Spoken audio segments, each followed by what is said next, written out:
प्रणाम करेंगे।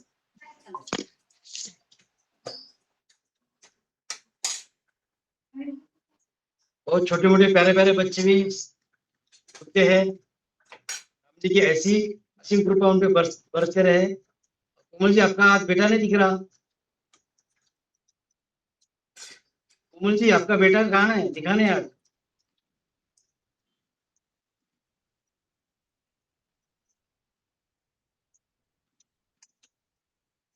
राम राम साहब, बापू जी आ गए क्या? आपका माइक बंद है। राम राम साहब,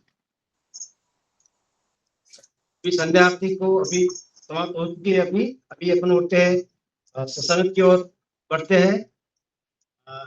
मैं हरिराम पवार नागपुर से विराम करता हूँ।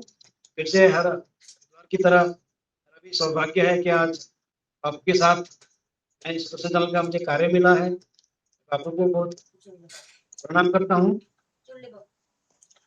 अभी कोई समय नहीं गंवाते हुए इस कार्यक्रम को विधिवत करने के लिए आज हमारे बीच में प्रवक्ता परम श्रद्धेय संत श्री तारा सिंह जी बापू जी को मैं कोटि कोटि प्रणाम करता हूँ कि वो आए और सत्संग को शुरुआत करें। बापू जी अभी महाराष्ट्र में हो कि गुजरात में हो? हाँ, ठीक है ठीक है। शुरू करिए बापू। राम राम सर। राम राम राम राम राम राम।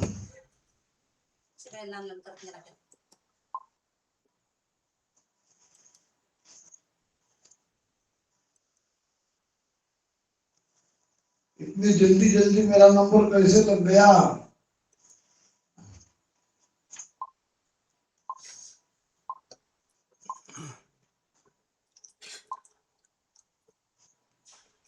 सभी सत्संगी भाई बहनों को मेरा राम राम सा। मुझे खाली 1 मिनट देना, अभी स्टार्ट करेंगे।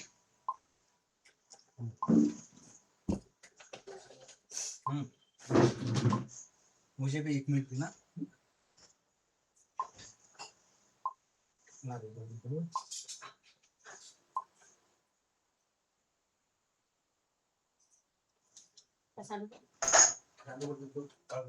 कर लो।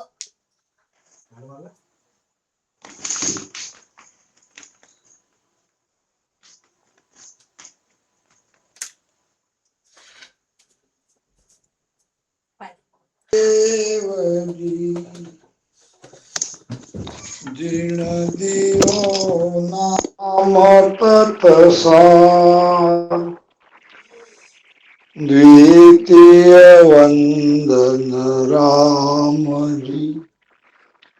जिण मेटा भरम विकार, तृतीय वंदन सब संत जन, अनंत कोट जन सार। जिनके पद रज परसता, हंस उतर जावे पार। शरणों सतगुरु दयाल को, मुख ही हृदय हरि नाम। नित प्रति संगत साध किया, जीवन मुगत सुख राम। अनंत सुख सम्राट आदि सद्गुरु, सर्व आत्माओं के सद्गुरु, सर्व सृष्टि के सद्गुरु, सद्गुरु सुखराम जी महाराज ने धन्य हो धन्य हो धन्य हो। उपस्थित सभी सत्संगी भाई बहनों को मेरा राम राम सा। सबके चरणों में कोटि कोटि दंडवत प्रणाम। आइए सत्संग को प्रारंभ करते हैं। सत्संग को प्रारंभ करने से पहले एक रूपक आपको बताता हूँ। रूपक समझते हो ना? जैसे दृष्टांत रहता है, आमच्या तो असं दृष्टांत जैसा ये रूपक रहता है। और विषय है आज का जीव, माया और ब्रह्म। पहले माया और ब्रह्म को हम समझते हैं ये क्या है। आदि अनादि से ये दो भिन्न तत्व आदि अनादि से है। एक को कहते हैं हम ब्रह्म या पुरुष और दूसरे को कहते हैं हम माया या प्रकृति। तो पुरुष और प्रकृति ये दो भिन्न तत्व आदि अनादि से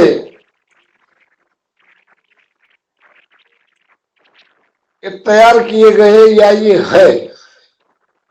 दोनों का आधार पारब्रह्म परमात्मा है। पुरुष दृष्टा है, प्रकृति दृश्य है।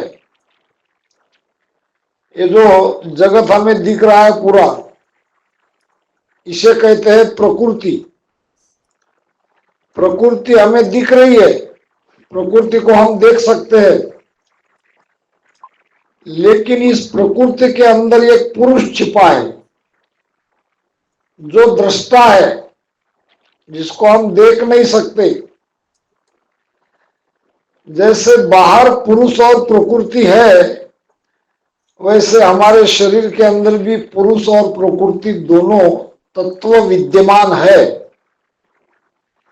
यहां भी पुरुष दृष्टा है, साक्षी है, और बाकी सब इंद्रिया और ये शरीर दिख रहा है। यहां पुरुष अपने सारे कार्य, बड़े ध्यान से सुनना नहीं तो विषय आके आपको नहीं समझेगा।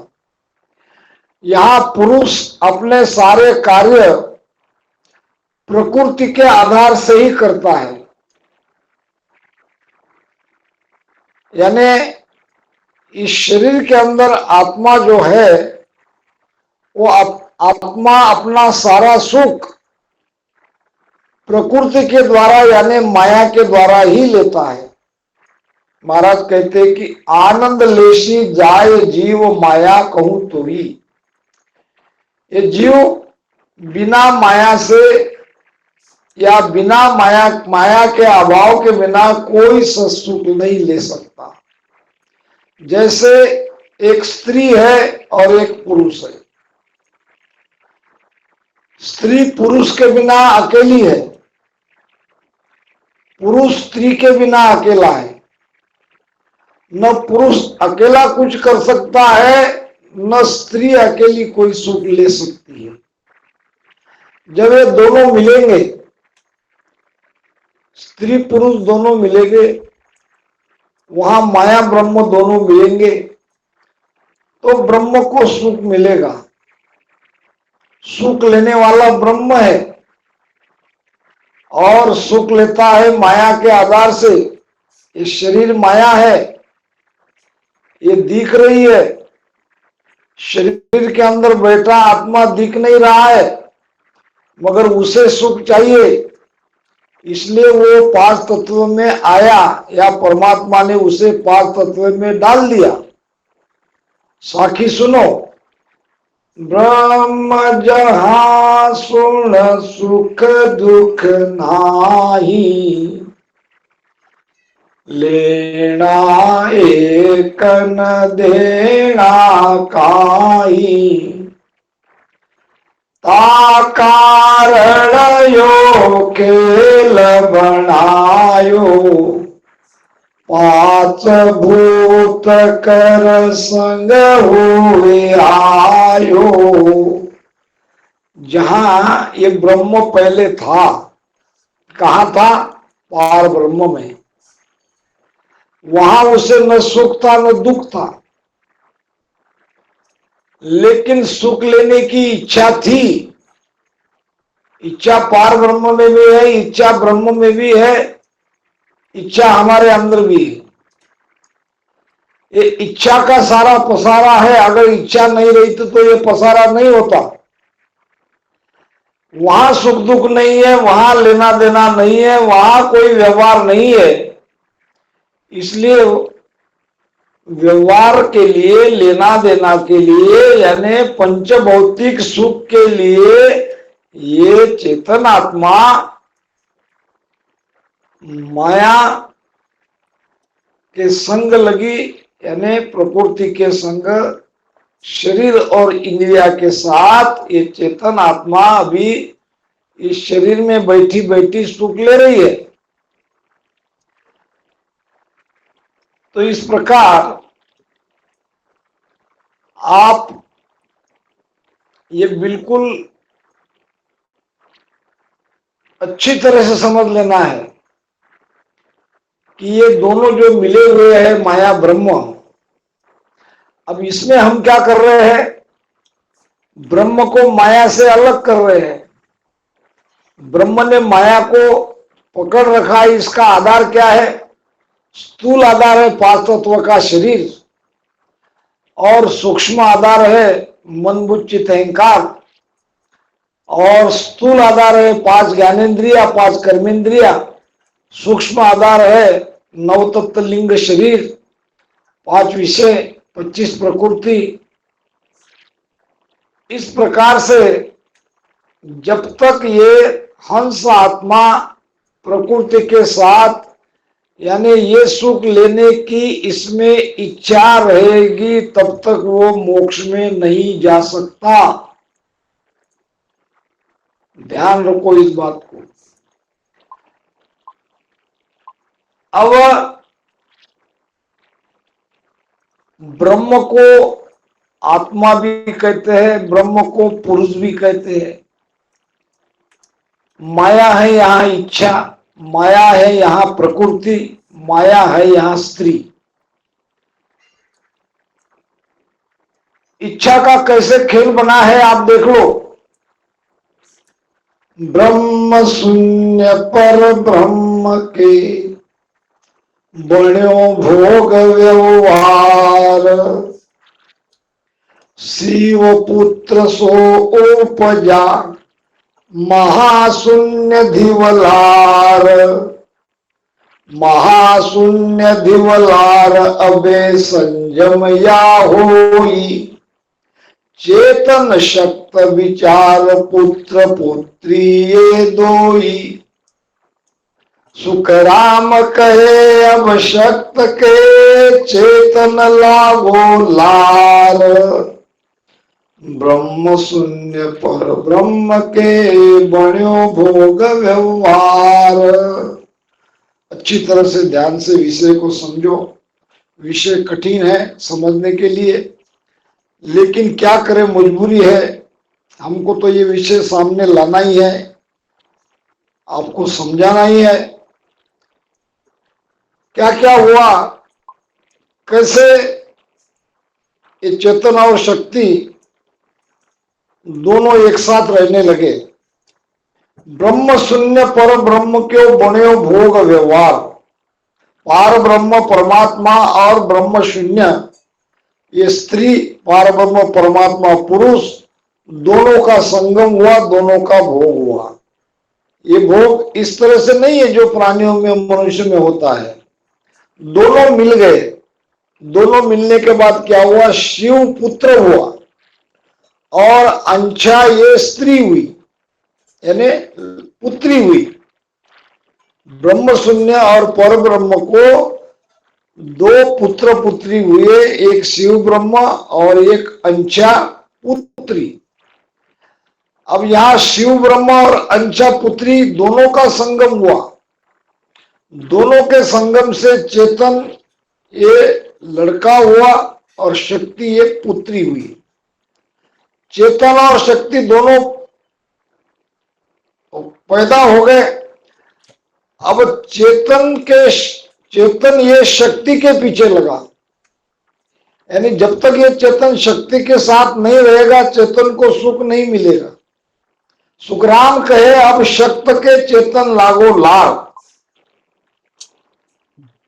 दोनों फूटिया कुछ नहीं। चेतन शक्ति से अलग होगा तो बिल्कुल उसे कुछ नहीं मिलेगा, और शक्ति के साथ रहा तो उसे माया का सुख मिलेगा।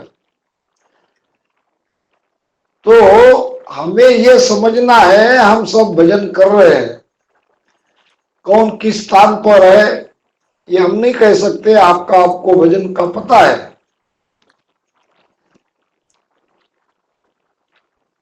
तो भजन की उस अवस्था में इच्छा जब तक ये चेतन के अंदर है, आपका भजन कहीं भी हो, आपको कुछ भी अनुभव आ रहा हो, आपकी वासना, आपकी इच्छा भोगों के प्रति, भौतिक सुखों के प्रति अब भी है, तो आप अभी गए नहीं हो, आप अभी जा नहीं सकते कहीं भी। वो अपने आप को संतोष कर लो कि मेरा भजन 10वें द्वार में है, मैं 10वें द्वार के बाहर हूं, मैं त्रिकुटी में हूं। सब ये मन का रंजन है। वाणी की साखी पढ़ लो, ऐसा ऐसा लिखा है, मुझे ऐसा ऐसा हो रहा है, मैं वहां चला गया। आपको कोई रोक नहीं सकता, आप कहीं भी अपने आप को ध्यान की अवस्था में रख सकते हो। असली चीज अगर आपको परखना है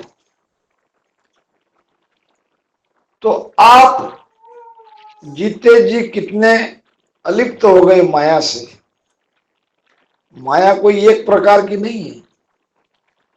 यहां 5 इंद्रियों का सुख में जो स्पर्श सुख है वो सबसे ज्यादा घातक है।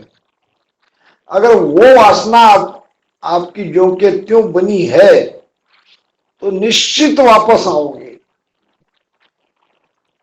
अब ध्यान अवस्था में कहां ध्यान जाने पर हम माया से अलग हो गए, ये आज का विषय हमारा है।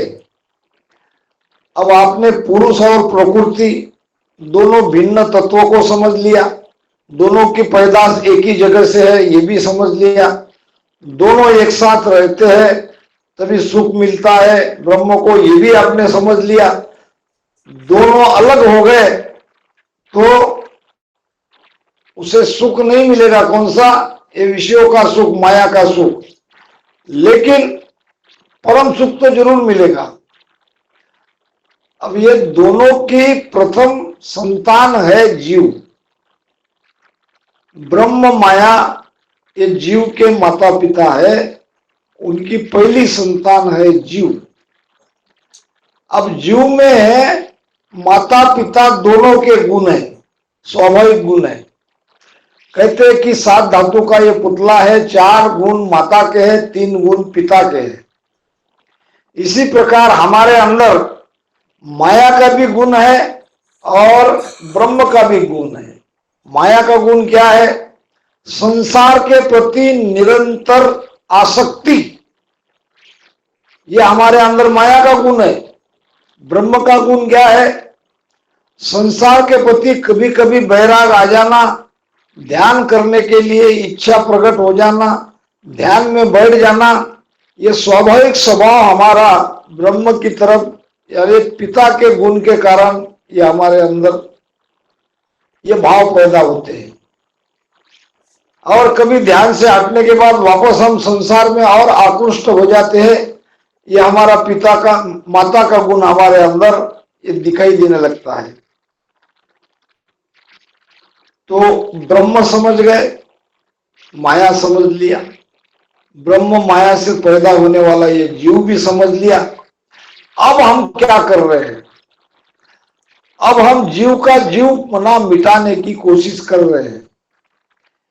यानी जीते जी माया से हम मुक्त होने के लिए भजन सुमिरन कर रहे हैं। अब कहां जाने पर हम माया से मुक्त होंगे, ये आज आपको इस विषय में सुनने को मिलेगा। प्रारंभ में मैंने कहा था कि एक रूपक मैं आज बताऊंगा। रूपक ऐसा है कि एक मनुष्य है, और दिन निकलने के बाद वो तेज धूप में, दिन की धूप में खड़ा है। सुबह की धूप तेज नहीं रहती है। कल सुबह आप देख लेना, 7 बजे 8 बजे घर के बाहर धूप में खड़े रहना, आपको आपकी छाया दिखेगी और बहुत लंबी दिखेगी। तो महाराज ने रूपक ये बताया है कि आप सत्य हो, आपकी छाया झूठी है। आप ब्रह्म हो, आपकी छाया माया है। तो माया अभी बड़ी रहने का कारण क्या है कि अभी पूरी तरह से आप माया में हो। अब फिर जैसे जैसे दिन आगे बढ़ता है, 9 बजते हैं, 10 बजते हैं, 11 बजते हैं, तब आप छाया के तरफ देखना, आपकी छाया छोटी छोटी छोटी छोटी छोटी हो रही है। जैसे ही 12 बज गए, माथे पे सूरज आ गया। हम कहते ना माथे पे सूरज आ गया। पुराने जमाने में जब हम खेत में जाते थे तो वहां कोई, हमारे पुराने बुजुर्ग लोगों के पास न घड़ी थी न टाइम का उनको कोई अंदाजा था, लेकिन सूर्य की तरफ देख के बराबर वो टाइम बता देते थे कि सूर्य अभी सिर पे आया नहीं तो दोपहर हुई नहीं। अब सूर्य मान लो इधर तिरछा हो गया तो क्या कहेंगे वो मजदूर को, जो मजदूर रहते हैं खेत में, की जल्दी जल्दी हाथ चलाओ, काम करो, सूर्य ढलने वाला है, जल्दी से हमको घर पहुंचना है। तो सूर्य के हिसाब से टाइमिंग का सारा हमारा संचलन चलता था और एक्यूरेट था। थोड़ा बहुत इधर उधर हो गया, सिर पे आ गया तो 12 बज गए। 12 बज गए इसका मतलब आप थोड़ा आराम करो, अपना अपना भोजन डिब्बा टिफिन खोलो, भोजन करो, और उसी के हिसाब से चलता। थोड़ा इधर के इधर हो गया तो अब दिन ढलने वाला है, जल्दी जल्दी हाथ चलाओ। तो ये रूपक आपको समझना है। अब हम कर रहे हैं ध्यान। यहां कंठ में शब्द आया नहीं, राम राम कर रहे हैं, तो हमारी छाया है अभी लंबी। सुबह के दिन निकला है, हम अभी दिन के उगवते सूर्य में खड़े हैं, हमारी छाया है बहुत लंबी। अब कंठ में शब्द जागरूक हो गया, हमारी छाया हो गई थोड़ी छोटी, यानी हम माया से थोड़ा दूरी बना लिया हमने, थोड़ी दूरी, ज्यादा नहीं। जब शब्द हृदय में आया तब और 2 कदम परमात्मा की तरफ आगे बढ़ गए, माया 2 कदम पीछे रह गई। बहुत ध्यान से सुनना विषय आप। फिर नाभि में आए, ऐसे करते करते 6 कमल हमने खोल लिया। अब बचा 6 कमल पिचम के। अब बंकनाल खुल गई। बंकनाल खुलने के बाद बंकनाल से हम ऊपर चढ़ने भी लगे। तो जैसे जैसे ऊपर जा रहे हैं वैसे वैसे हमारी छाया कम कम कम कम होती जा रही है। यानी ऐसा नहीं हो सकता कि आपका ध्यान ऊपर चढ़ रहा है, आपकी ऊर्जा ऊपर चढ़ रही है, आपके अंदर माया के प्रति पहले जैसा ही आकर्षण है, ये हो ही नहीं सकता।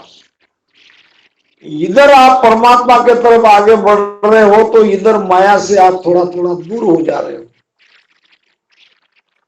तो ध्यान अवस्था में कहां हमारा ध्यान, हमारी चेतना कहां तक पहुंचने पर हम पूरी तरह से माया से जीते जी अलिप्त हो जाते हैं, ये आज के विषय में जान लो और अपने आप को परख लो। हम करते क्या है, अभी तो काफी ऐसा दिखता नहीं है। जब मैं नया नया रामसनी था तो सत्संग में जाता था तो संतों के पास, एक बापू लोगों के पास अपने रामसनी भाई बहन आते थे, बापू हमारा शब्द कहां तक पहुंचा ये देखो। अब सीधा साधा काम था बेचारे, भजन करना, सत्संग सुनना। अब वो कोई बापू जो भी है वो बता देता कि तुम्हें कहाँ क्या हो रहा है, उस अंदाज से वो कहता कि आप यहां तक पहुंच गए। और फिर वो संतोष से चला जाता था कि बापू ने मुझे बता दिया मैं कहां तक हूं। ये बहुत ही भोला भाला मामला था, काम था। बात वैसी थी, ज्ञान की कुछ गहराई कोई जानते नहीं थे, ध्यान ही ज्यादा करते थे।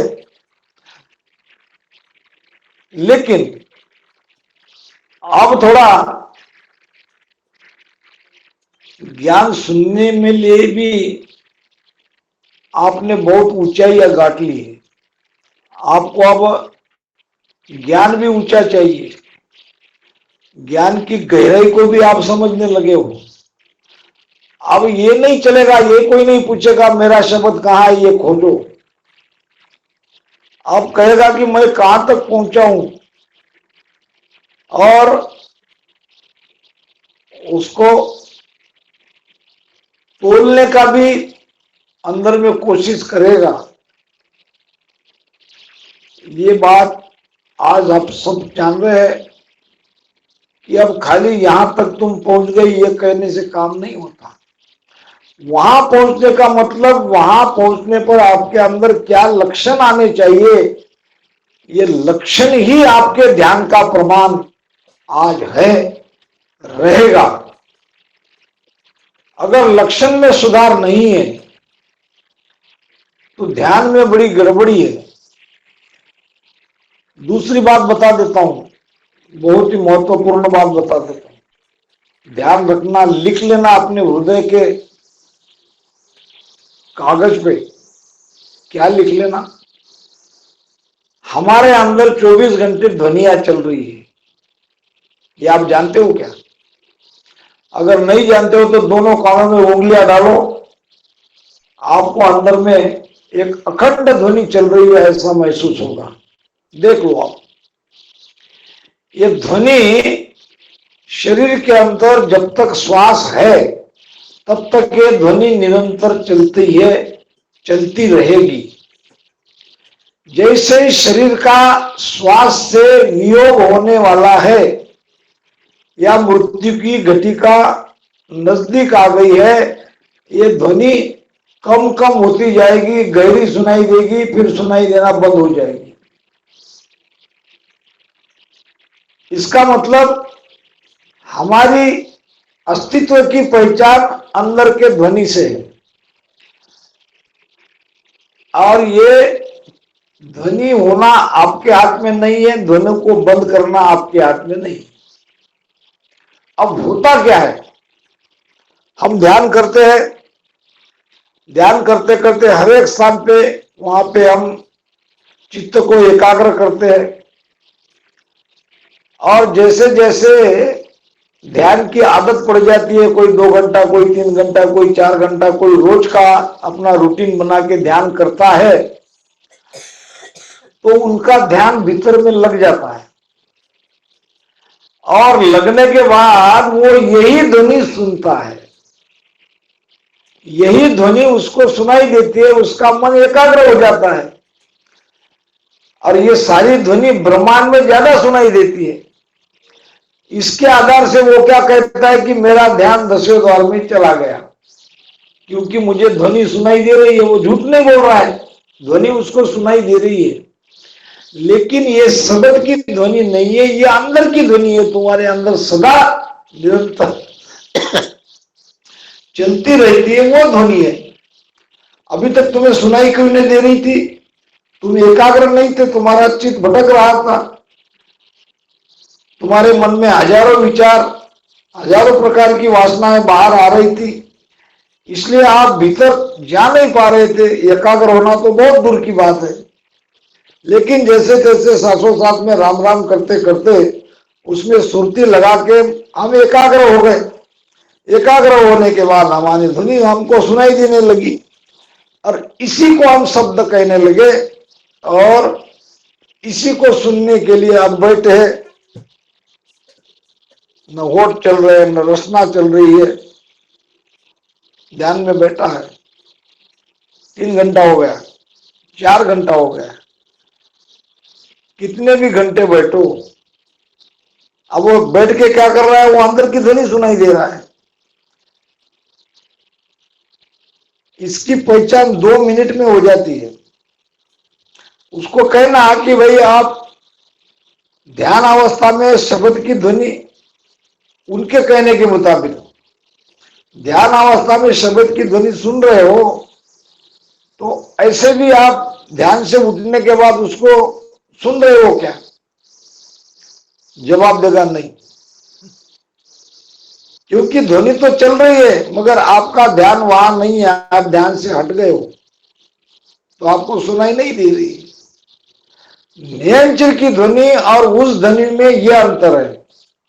नियंचर ध्वनि को आप लाख भी कोशिश करो वो सुनाई न दे, लेकिन वो सुनाई देती है, देती है, देती है। मोक्षवासी संत डॉक्टर सुखदेव जी बापू की कही हुई अनुभव की बात मैं आपसे शेयर कर रहा हूं। उच्च कोटि के ज्ञानी महापुरुष थे। एक दिन उन्होंने मुझे कहा कि मैं परेशान हो गई, बोले ये ध्वनि सुनते सुनते, खाते भी सुनाई देती है, पीते भी सुनाई देती है, जागते सोते भजन में तो बहुत ज्यादा सुनाई देती है। बोले मैंने महाराज को एक दिन प्रार्थना करी, बोले ये बंद करो, ये मुझे सुनना नहीं है, मैं परेशान हो गया हूं। तो कहने का भाव, सत्शब्द की ध्वनि ऐसी है, वो आपके कंट्रोल के बाहर है, आपके मन के, आपके चित्त के एकाग्र के बाहर है, और अंदर की ध्वनि आपके अंदर में है। आप वहां हो तो सुनाई देगी, वहां नहीं हो तो सुनाई नहीं देगी। महाराज कहते हैं, सो तो सोवन नहीं देवे, तो सोवन नहीं देवे, जुग सोहे तन बांधे, 5-25 किया मुख आगे, 5-25 किया मुख आगे, चोक गगन दिस साधे हो, संतो कई आपत नहीं आवे। संतो, मेरे कहने से कौन विश्वास करेगा? मेरी जो आंतरिक पीड़ा है, भीतर की अनुभूति है, कोई इस पर विश्वास नहीं करेगा। किनने क्यों दर्द मेरे मन का, भेदी मिले न कोई, ये संसार भेक सब दुनिया, सब माया का हुई। किसको कहे? कबीर साहब कहते, किनने कहो किन सांभळे मारी हेली। हालांकि हेली मुझे ज्यादा आती नहीं है, हमारे पुरसिंह बापू बहुत अच्छी तरह से हेलिया बोलते हैं, आवाज भी बढ़िया है और राग भी बढ़िया है। मैं थोड़ा इस बाबत में थोड़ा पीछे हूं, लेकिन सीख लूंगा उनसे। किनने कहो किन सांभळे मारी हेली, कौन सुनेगा, किसको विश्वास बैठेगा? जब ये अनुभव प्रकट होने लगता है तो ये आत्मा आनंद में हिलोरा खाती है और यह आनंद दूसरे को बांटना चाहती है, लेकिन अगला इंटरेस्ट नहीं लेता है, क्योंकि उसको हो नहीं रहा है। जुग सुखया सरे नहीं कोई, नाव भेद नहीं जाने, रामा जुग सुखया सरे नहीं कोई, नाव भेद नहीं जाने, हासी करे सकल सो दुनिया, हासी करे सकल सो दुनिया, फिर नींद्या ठाणे ओ संतो, यो दुख किण सुख कहिए, ओंडी मार मरम तन माई, ओंडी मार मरम तन माई, आठ पोर की मसई ओ संतो, यो दुख किण सुख कहिए। कौन सा दुख? संत भी दुखी होते हैं, रोते हैं। क्या कारण है उनके रोने का? क्या हमारे जैसा संसारिक दुख है? कल मेरा मोबाइल नीचे गिर गया, टूट गया सब।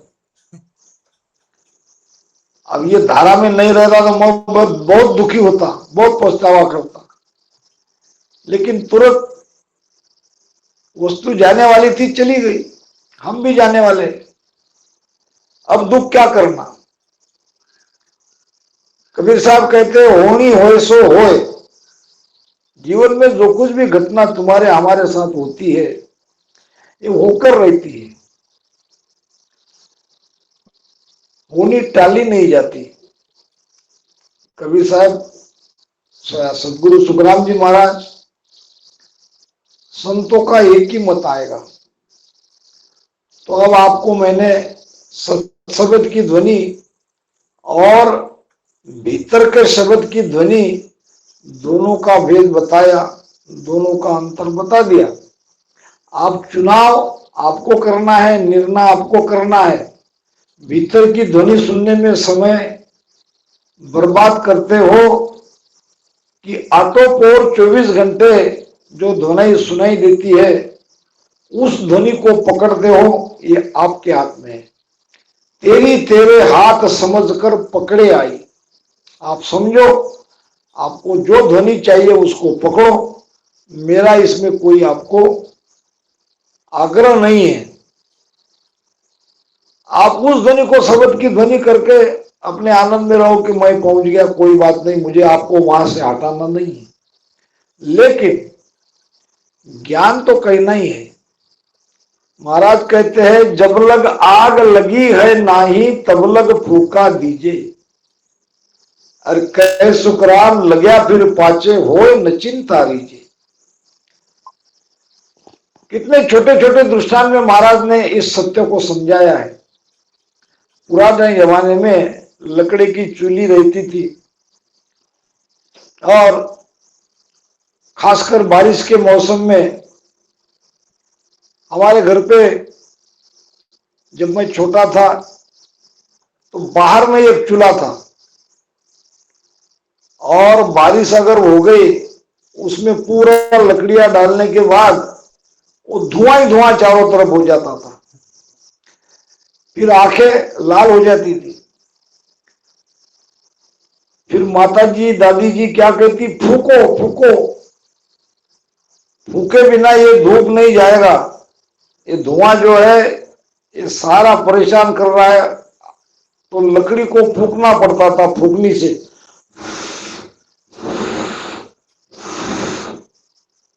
इसमें पूरा विज्ञान है। बाहर की श्वास में हवा जा रही है, पहले श्वास ले रहे हैं फिर वो फूकनी को दे रहे हैं। यही भजन करना है। जब लग आग लगी है नहीं, अब चूल्हे की लकड़ी को आग लग गई, वो अपने आप जलने लगी। गर्म होने के बाद कितनी भी बारिश क्यों न हो, एक बार लकड़ी ने आग पकड़ लिया तो फिर वो जलती रहेगी। अब उसके ऊपर पानी गर्म कर लो, रोटी तवा रख दो, रोटी गर्म कर लो, कुछ भी कर लो। ये तो हो गया बाहर का दृष्टांत। भीतर में फूका क्या है? जैसे सास सुनार की दे एक सरी सी फूक, इसो भजन कर प्रेम जी, मिल सी राम अचूक। अचूक, कोई चूक नहीं। आप अगर फूका देना सीख गए, कैसे? जैसे सांस सुनार की। सुनार के पास जाओ, क्या करता है?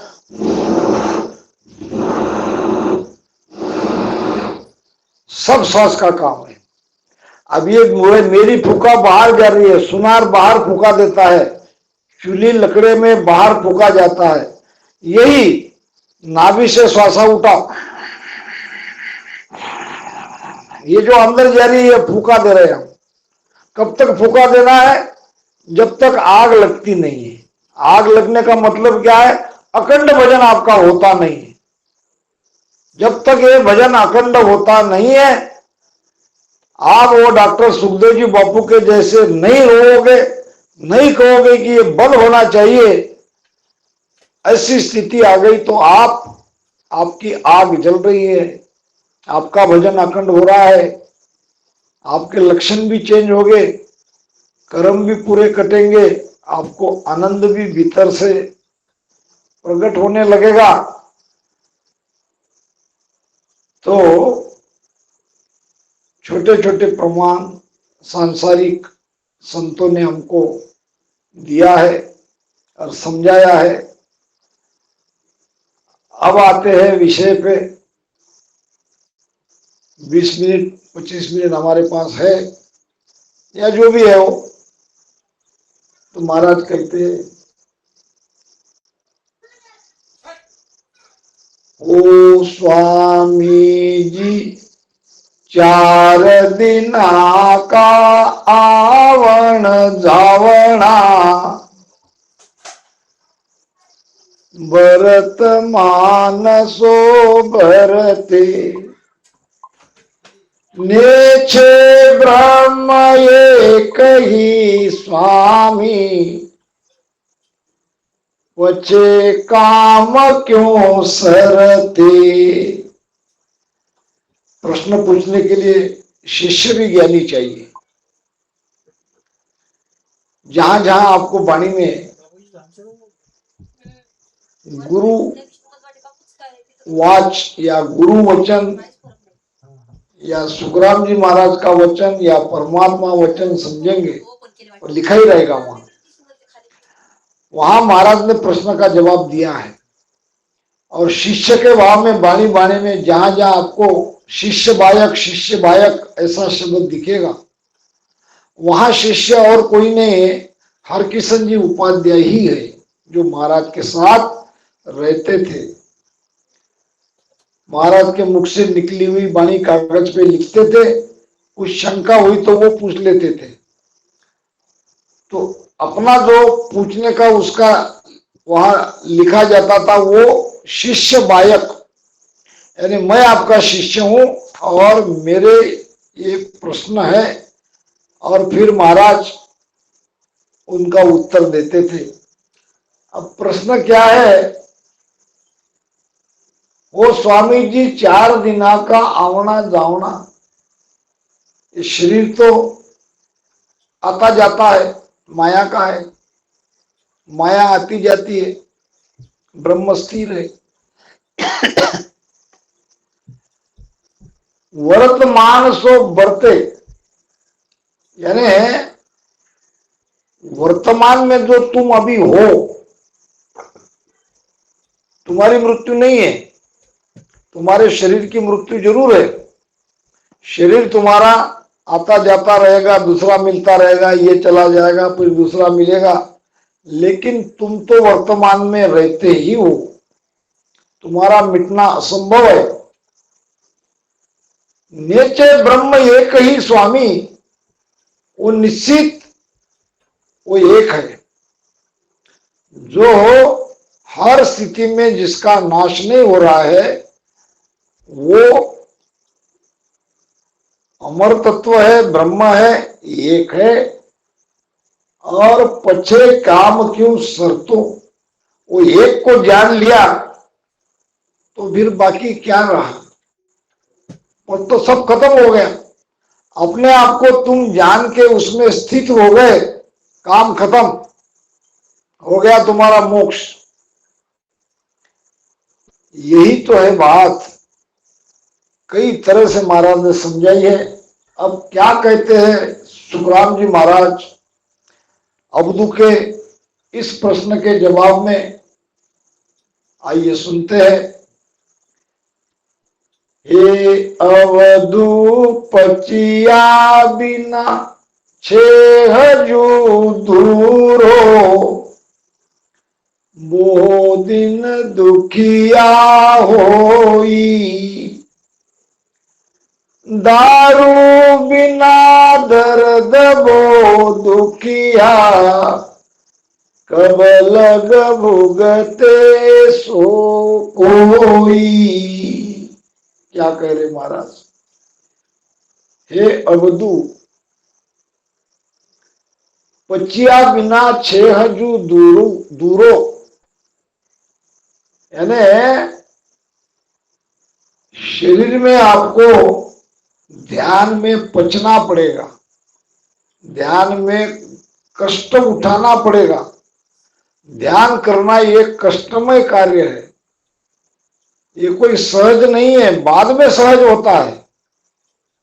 पचिया बिना छेहन दूरो, बहुत दिन दुखिया हुई। इसलिए ध्यान करने वाला ध्यानी जब तक स्वरूप स्थिति में नहीं पहुंचता, उसमें पच जाता है, रात दिन भजन में लिव लगा रहता है और दुखी होता है भीतर से। कौन सा दुख? परमात्मा न मिलने का दुख। दारू बिना दर्द वो दुखिया, दारू कहते हैं शराब नहीं, दारू का अर्थ है दवाई। कहीं आपको दर्द हो रहा है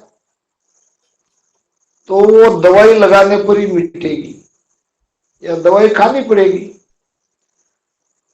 कब लग भुगते कोई, अरे महाराज कह रहे हैं जब तक वो दवाई नहीं मिलेगी तब तक दुख दूर नहीं होगा।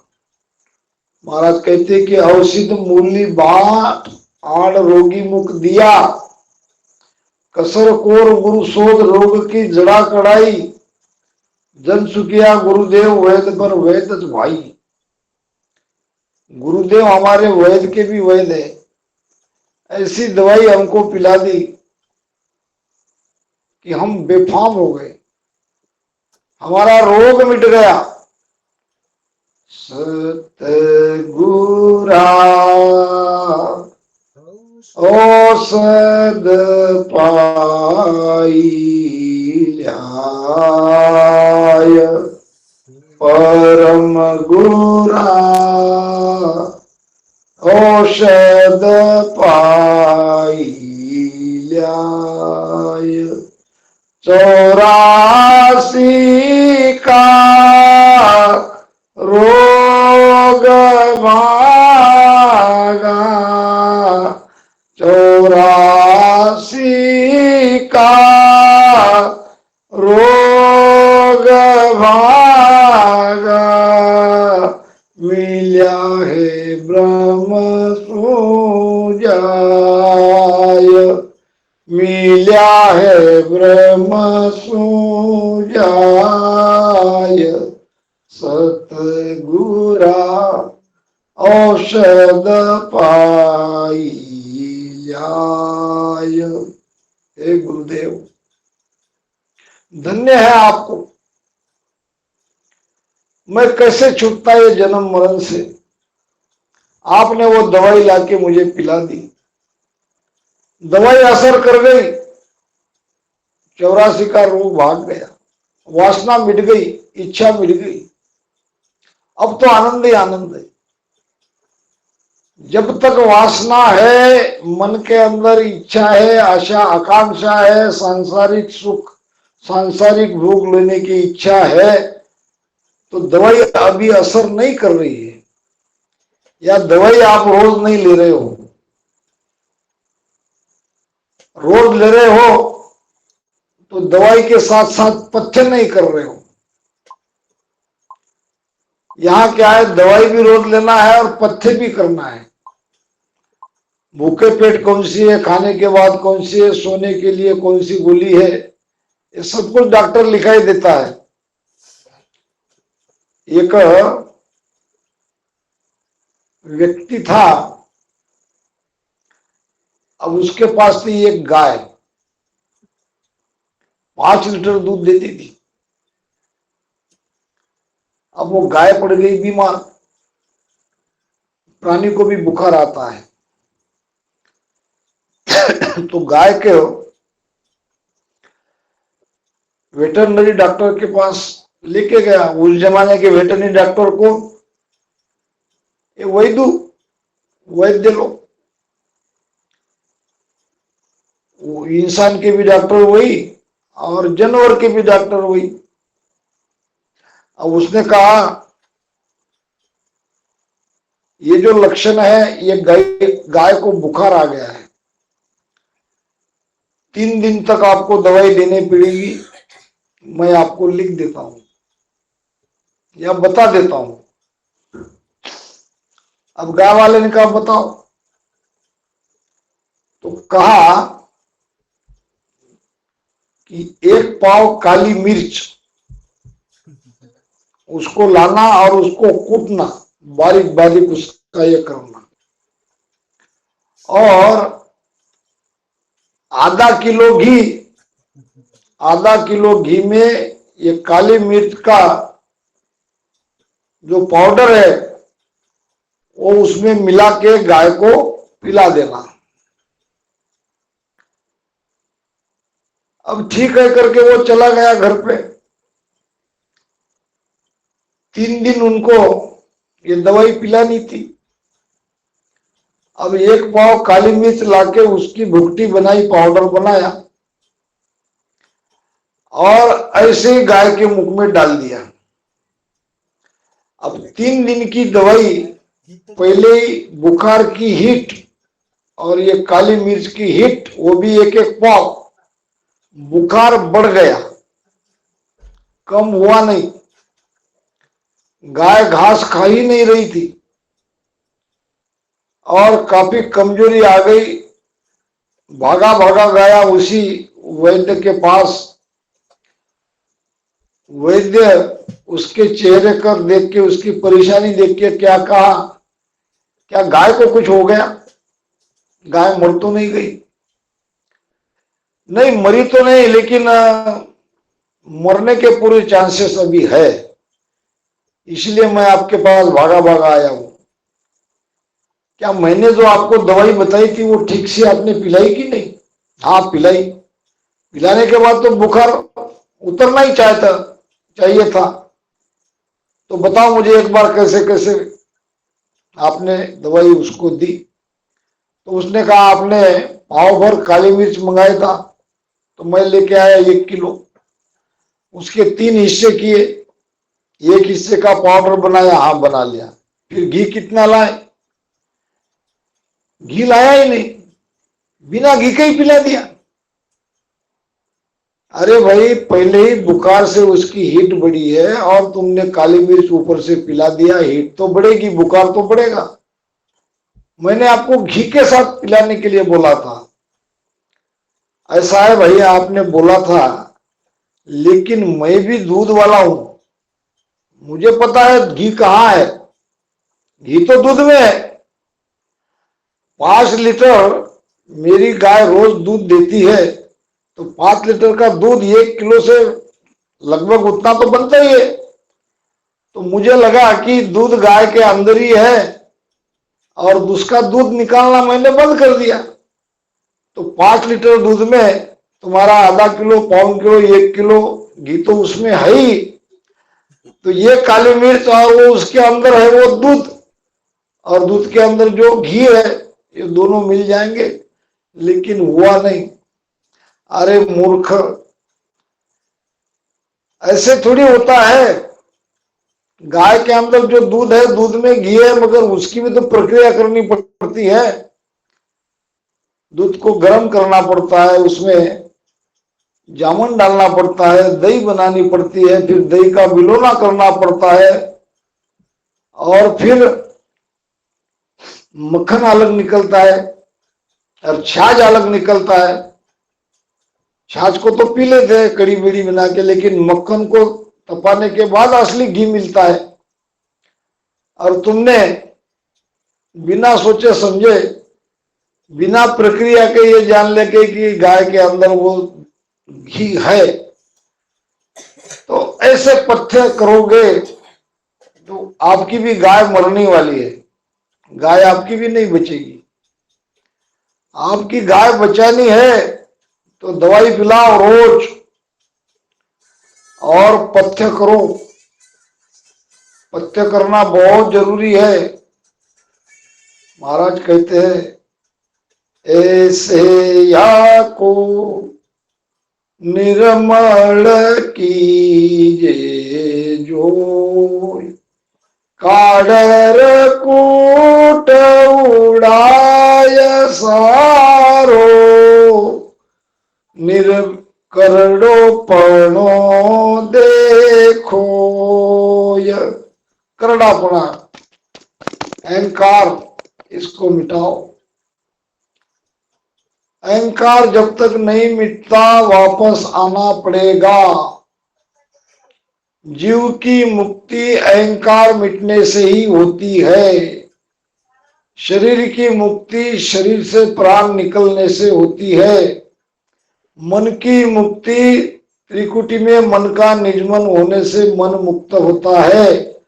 और जीव की मुक्ति जब ये शिव में मिलता है और जब उसके अंदर का अहंकार खत्म होता है, तब जीव की मुक्ति होती है। एक मुगत तो मन की रे, एक देही की होए, एक मुगत तो जीव की रे, जन्म धरे नहीं कोई। तो हमें जीव का जीवपना मिटाना है। बंधन में जीव है, जीव को मुक्त करना है। अब विषय के तरफ तो अब हम बढ़ रहे हैं, लेकिन विषय जो समझाना चाहता था वो विषय बिल्कुल नहीं आएगा। बड़ी मुश्किल से हमारे पास थोड़ा समय बचा है। महाराज कहते हैं, जहां नहीं धूप धाम नहीं छाया, जहां हम देव निरंजन पाया, शिव शक्ति मन माया नाही, जहां हम मिले निरंजन सोई। आसान है क्या ये? क्या क्या वहां नहीं है? और उस जगह पे जाके मैं निरंजन परमात्मा को मिला हुआ हूं। जहां नहीं धूप धाम नहीं छाया, उस देश में धूप नहीं है, उस देश में धाम नहीं है, उस देश में छाया नहीं है। अब गोकुल के जैसा होशियार श्रोता लिख लेगा यहां पे मैं क्या कह रहा हूं, क्योंकि मैंने एक शब्द का अर्थ यहां बताया नहीं है। वो पूछेगा मुझे जरूर। जहां नहीं धूप धाम नहीं छाया, धाम का अर्थ होता है श्वास। वहां धूप का मतलब है वहां कोई कष्ट नहीं है, वहां कुछ करना नहीं है, और वहां श्वासा में भी सूरत लगानी नहीं है। छाया कहते हैं माया को। न वहां माया है न वहां कोई कष्ट है, न वहां कोई तकलीफ है, पीड़ा है। जहां मिले निरंजन, जहां हम देव निरंजन पाया, वहां हमने निरंजन यानी माया रहित परमात्मा जो इंद्रिया के परे है, वहां हमने उसको पा लिया। शिव शक्ति मन माया नहीं। अब मेरे जैसा कहेगा मेरी तो ध्वनि चल रही है अखंड, मैंने पा लिया। अखंड ध्वनि के कारण पढ़ लेगा वाणी में, और 10वें द्वार अखंड धुन गाजे, सदगुरु पदवी गुना को साजे। मेरी तो ध्वनि अखंड चल रही है, मैं बन गया अब सदगुरु। अरे भाई, वाणी की एक साखी पकड़ के तू अपने आप को सदगुरु समझ के बैठा है। क्या शिव शक्ति से, मन माया से तू अलग हो गया? महाराज तो कहते हैं शिव शक्ति मन माया नहीं, जहां मिले निरंजन साई। अब ये शिव शक्ति क्या है भाई? शिव तो शिव ब्रह्म है, शक्ति है कुंडलनी। ये कुंडलनी शक्ति जाके शिव ब्रह्म में समा गई और हमारी चेतना ऊपर चली गई शिव के, तो वहां शिव और शक्ति दोनों नहीं रहे। ये भौर गुफा तक इसका सारा खेल है। शिव सो जाय मिलिया शक्ति, शिव मिल शक्ति कहाई। बहुत लोग कुंडली को जानते ही नहीं है, मानते ही नहीं है। अरे भाई, ये शक्ति जगती है, शिव में जाके समा जाती है, तभी तो आप बंकनाल से वहां तक जा सकते हो। कहां तक जाएंगे? ब्रह्मरंध्र तक। ये कुंडलिनी शक्ति के आधार से ब्रह्मरंध्र से 10वें द्वार तक कैसे जाओगे? मनबुद्ध चित्त पहुंचे नहीं, सासा सके न जाए। ये केवल सुखमणा से जाओगे। सुखमणा तक 10वें द्वार में जाओगे, उसके आगे सुखमणा भी नहीं चलेगी। वहां से सुखमणा हजारों धारों से बहेगी, फिर वहां आपको केवल सदगुरु की सत्ता ले जाएगी। तो शिव शक्ति मन माया। मन क्या? विचार। माया कौन सी? सूक्ष्म माया, थारी मारी, निंदा चुगली, दाव घाव, रिद्धि सिद्धि, ये कुछ भी नहीं है। वहां विचार नहीं है और ये माया की चाहना नहीं है। ब्रह्म ज्ञान में भरम न सासो, मैं तो कदे ना आवे। ध्यान रखना, इस साखी को लिख लेना। ब्रह्मज्ञानी बन गए, उस देश में पहुंच गए, अच्छी बात है। लक्षण क्या है? वहां न भ्रम है, न संशय है, और न वहां मन है। के सुख राम ने कमन प्रिया, ब्रह्म ज्ञान नहीं पावे। हो सकता है बार बार मुझे हाथ जोड़ रहे हैं, घड़ियाल तो मेरे पास नहीं है, तो मगर समय हो जरूर हो गया है। आपका इशारा मैं समझ गया। जो कोई समझे शेण में ताकू कहिए बेण, शेण मेण में समझे नहीं उसको कचू न केण। क्योंकि दोनों तरफ ऐसे वायर लगाई हुई है, आपकी आवाज मुझ तक नहीं आती, मेरी जरूर आपके पास आ रही है, लेकिन आपके चेहरे पर से मैं समझ गया कि टाइम मेरा हो गया। बहुत बहुत साधुवाद, इसलिए कि कल ही आपने मुझे सेवा का मौका दिया और आज भी दे दिया। वैसे आज तो मेरा नंबर रहता ही है। हमें रामेश्वर जी बोले बापू बुधवार है वो तो तुम्हारा ही है, कल तो किसी और का तुमको मिल गया। तो मैंने कहा कोई बात नहीं। तो यही पर इन्हीं शब्दों के साथ मैं मेरी वाणी को विराम देता हूँ। समझाने में कुछ भूल चूक हो सकती है, कुछ घटबात भी हो सकती है, प्रताप सिंह, या सही तरीके से मैं समझा भी नहीं पाया, ऐसा भी हो सकता है। तो आप ऐसा होने पर मुझे आवाज बंद करो। मैं आपके सामने प्रार्थना करता हूं, तो सच्चे हृदय से मुझे माफ कर देना। जो ठीक लगे उसको ग्रहण करना, असत्य लगे उसको यहीं पर छोड़ देना।